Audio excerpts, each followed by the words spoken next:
Welcome back. This is Rubbing Minds. Before we went on the break, we were discussing the Nigerian economy and the impact of the 15% tariff on imported petroleum. It hasn't been implemented yet, but of course we need to look at what it would do to the economy when it's eventually implemented. And right now, let's talk about one of the most successful parts of the economy, which is entertainment. And with me in the studio, I have one of Africa's most celebrated disc jockeys, DJ Neptune. Now, from early days of hustling with mixtapes to creating chart-topping hits that have defined Afrobeat's global sound, Neptune's journey is one of consistency, reinvention, and quiet influence. Very heavy on the quiet influence because people don't know how big you are sometimes.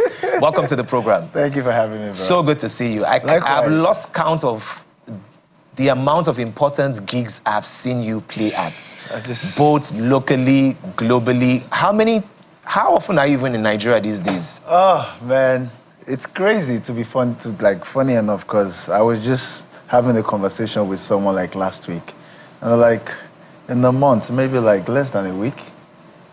In a month, you're in Nigeria less than a week. Yeah. It's crazy. I know.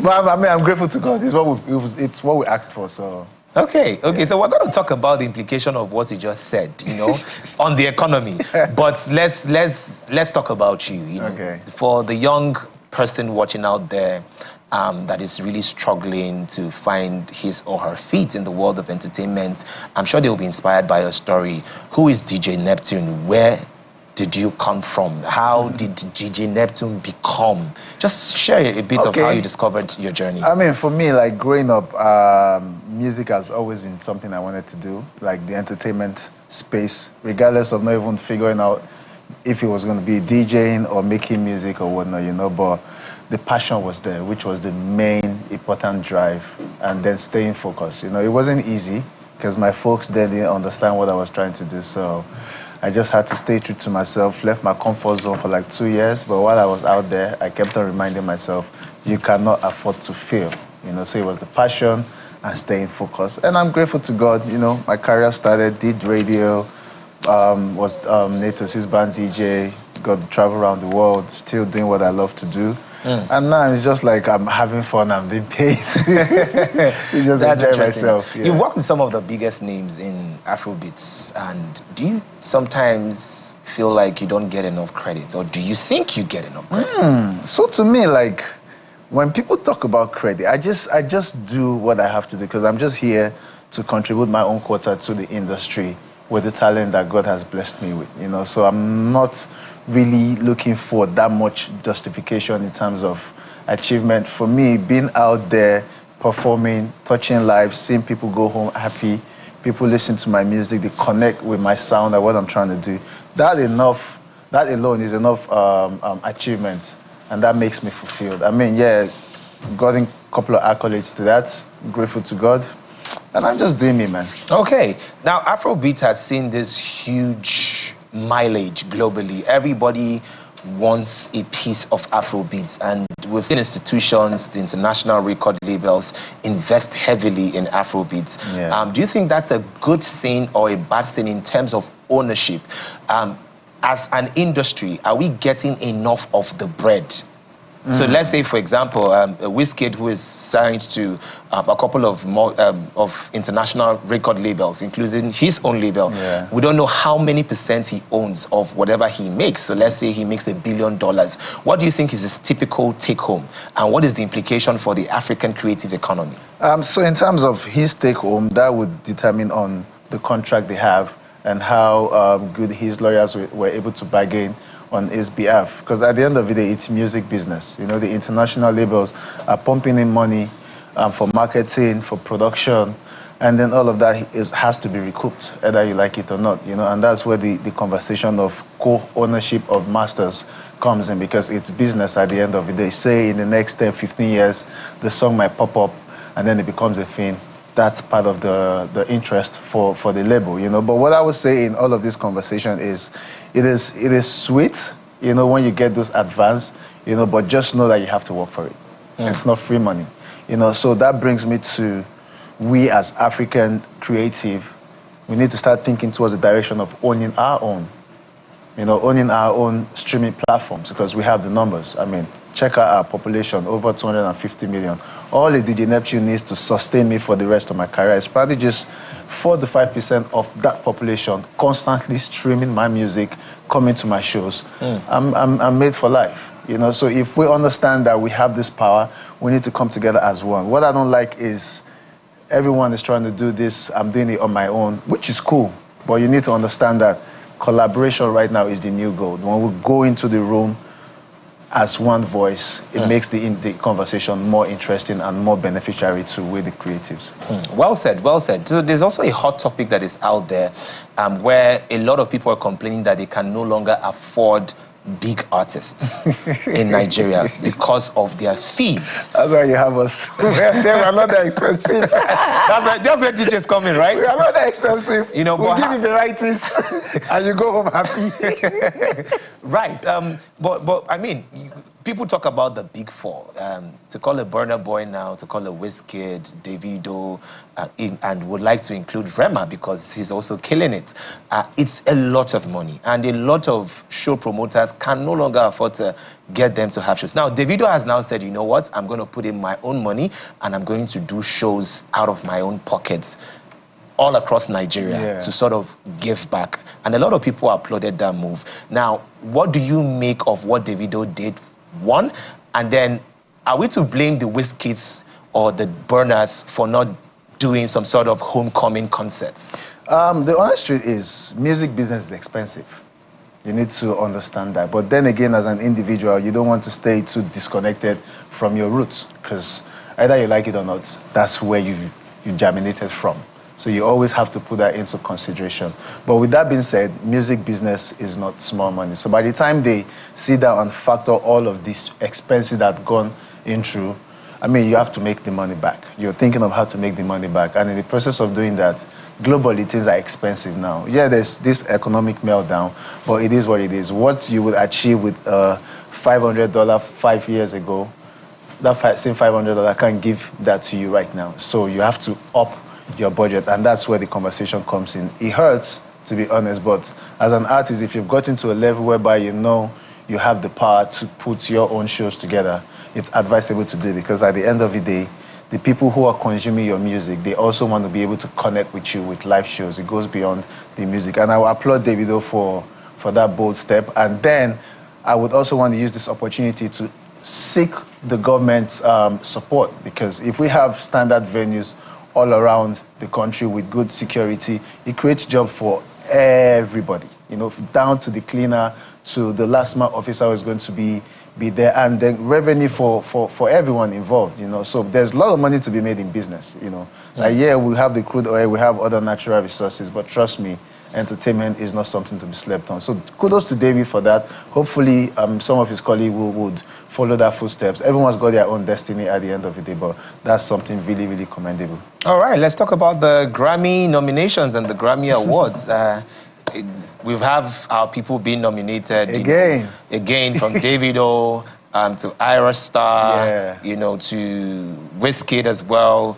I think, yeah. Burna Boy, I don't think Wiz got a nomination this time around. He got via feature. Oh, okay, yes. Yeah, okay, he got via feature. I think it's Gimme That. Ira Star featuring Wizkid. You know, that also got, you know, a nomination. And of course, Tyler is there. Now, we've had situations whereby Tyler is constantly being nominated in the Afrobeat category and ends up cutting it home. And then she comes and says, I'm not an Afrobeat artist, I'm a piano artist. I was somewhere where someone was saying, it seemed like Tyler is that industry seed that was planted amongst the Afrobeat artists just to keep, I mean, because when I saw Tyler, I'm like, oh no, oh no. I know the West love Tyler. But something I would say is, at the end of the day, it's an award show that's been put together by people. You get me? You know, that doesn't really, to me, it doesn't, I don't seek validation of that. It's cool to be a Grammy winner. I would love to be a Grammy winner if I get the opportunity, you know, but I would just say for the fact that you're being nominated in that category, you're already doing well, you know, regardless of whoever goes back home with the awards. I mean, the most important thing is it's coming to Africa. So let's stop discriminating. I'm a piano artist, you're an Afrobeat artist. It is coming to Africa at the end of the day. The world I mean, it's our turn. The spotlight is on us. So let's just go as a unified figure, and whoever wins, congratulations. Amazing. So, DJ Neptune, I consider you an OG, but at the same time, you are so active that I can't even call you an OG. I'm not an OG. You know, I can't even, sometimes I want to call you a veteran, but I'm like, no, but you're still killing it. You're still topping charts. You're still doing #1s. Yeah. First of all, how do you do it? Tell me about how you decide who to collaborate with, and then finally let's talk about your album. So let's match all this. How do I do it? I mean, it's the passion, to be honest. For me, I'm still as hungry as when I started DJing the very first day, you know, and the goal is to be celebrated as a global DJ from Africa, West Africa, Nigeria to be precise, you know. And touching about how I put my collaborations together, it's very important for me that the end product is solid, regardless of who I am working with, be it a young artist or one of the big fours, you know. So that greatness influence needs to be felt on the track. So for me, when I'm collaborating, I just keep my mind open and let the spirit lead, because music is spiritual. You'll be honest. If you don't have it, you don't have it. If it's not there, you can't force it. But when it embraces you, the output is always solid. You know, so for me, I take my time with my collaboration. And like my recently album that just dropped, Greatness 4, if you go on there, it's literally new artists. And I love the reception, because people are now like, yeah, we need more voice. Yeah, these talents are there, but they're just looking for the platform.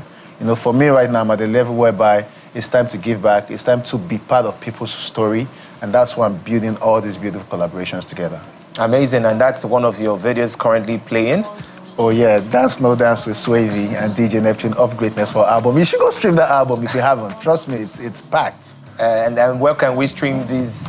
It's available on all platforms: Spotify, Apple, Deezer, YouTube, whatever platform you use in consuming music legally. Please, legally. You get me? Because it's beautiful.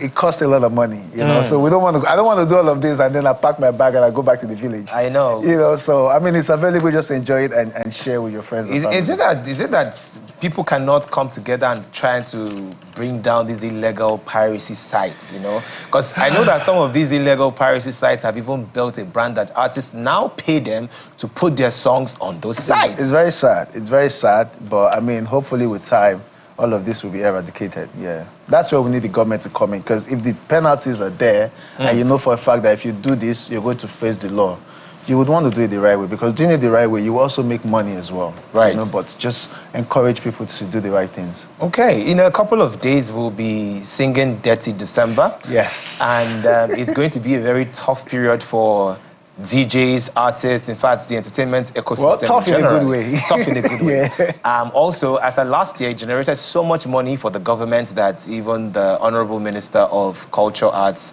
Tourism and the Creative Economy, Honorable Hannatu Musawa, has said that the government is establishing a Dirty December presidential task force. Yeah, I saw that. What do you make of that? I don't know. I don't know what it is, but whatever it is the government is trying to implement, I mean, let's just be sure that it's something that is going to be easy on the people.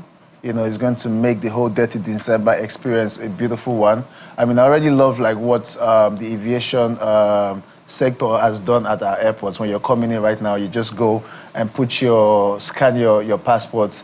It's seamless. That's cool. Kudos to them, because if people are flocking into the country, you want to welcome them in a very easy, respectful manner. You don't want altercations and all of that, you know. So that's beautiful. We need more initiatives like this, because Nigeria is beautiful. Africa is beautiful. The world wants to come. And then insecurity as well, please. Because I miss those days when I'm in Uyo and then I'm being told you're going to perform in Calabar that same night, and I'm not scared to go from Uyo to Calabar. But now, everyone's scared because you don't want to get on the road and be caught unawares, you know. So insecurity, please, the government needs to tackle all of that.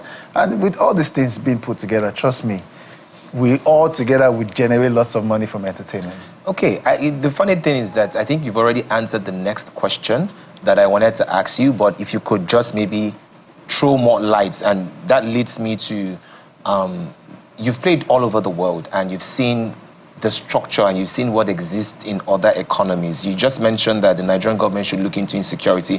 So beyond insecurity and all of this physical infrastructure challenges that we're facing, what else do you think we can do like suggestions to the government so that the creative economy can even bring in more revenue for the country and help the GDP at large? I mean, it's simple. Like I already mentioned it. Put all these things together: insecurity, proper venues. When I say proper venues, I'm not saying, I don't want to mention name. Proper actual venues with good exit in case of, I mean, you never could tell. Yes. You know, good road network. This just creates job opportunity for everybody from the bottom all the way to the top. You know, and then you can tax these people.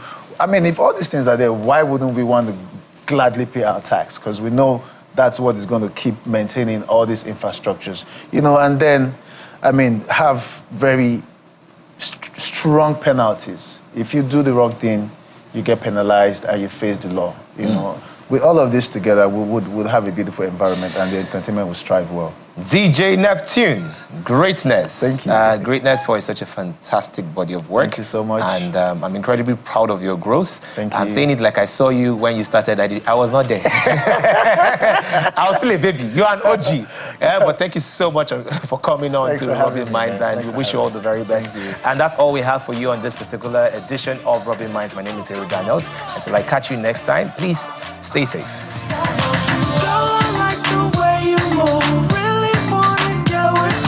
Don't just stand